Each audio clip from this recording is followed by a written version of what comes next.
వైసీపీలోకి వలసల జోరు కొనసాగుతోంది. సీనియర్ల నుంచి జూనియర్ల వరకు అందరూ జగన్ గూటికి చేరుతున్నారు. పార్టీకి సినీ గ్లామర్ కూడా తోడైతే పార్టీకి కలిసి వస్తుందని జగన్ భావిస్తున్నారా? టీడీపీలాగే పార్టీలోకి సినిమా తారలను తీసుకొచ్చేందుకు ప్రయత్నిస్తున్నారా? వైసీపీకి సినీ గ్లామర్ కలిసి వస్తుందా? Watch this.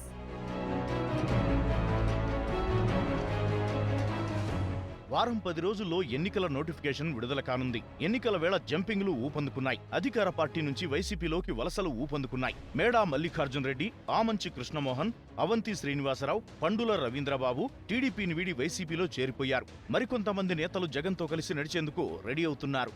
మాజీ కేంద్ర మంత్రులు, ఎంపీలు, ఎమ్మెల్యేలు, మాజీ ఎమ్మెల్యేలు ఒక్కొక్కరు వైసీపీ గూటికి చేరుతున్నారు. వలస నేతలతో వైసీపీ హౌస్ఫుల్ అవుతోంది.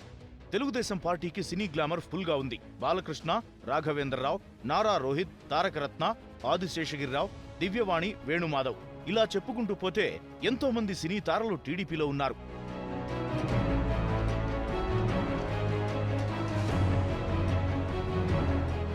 తెలుగుదేశం పార్టీలాగే పార్టీకి సినీ గ్లామర్ తీసుకురావాలని జగన్ భావిస్తున్నారు. వచ్చే ఎన్నికల్లో అధికారంలోకి రావాలంటే సినీ గ్లామర్ కూడా తోడైతే మంచిదని లెక్కలు వేసుకుంటున్నారు.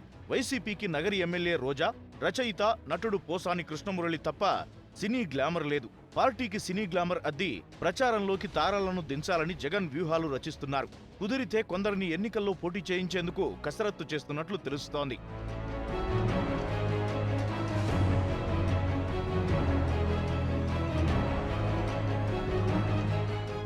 సినీ పరిశ్రమ నుంచి ఒకరిద్దరు వైసీపీ తరపున ఎన్నికల్లో పోటీ చేసేందుకు ఆసక్తి చూపుతున్నట్లు సమాచారం. జగన్తో నాగార్జున భేటీ రాజకీయ వర్గాల్లో పెద్ద చర్చకు దారితీసింది.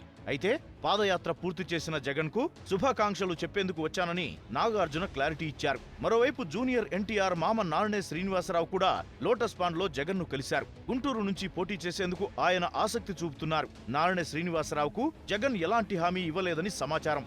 సినీ తారల్లో కొందరికి టికెట్ ఇచ్చి పోటీ చేయించాలని భావిస్తున్న జగన్ ప్లాన్ ఎంతవరకు సక్సెస్ అవుతుందో వేచి చూడాలి.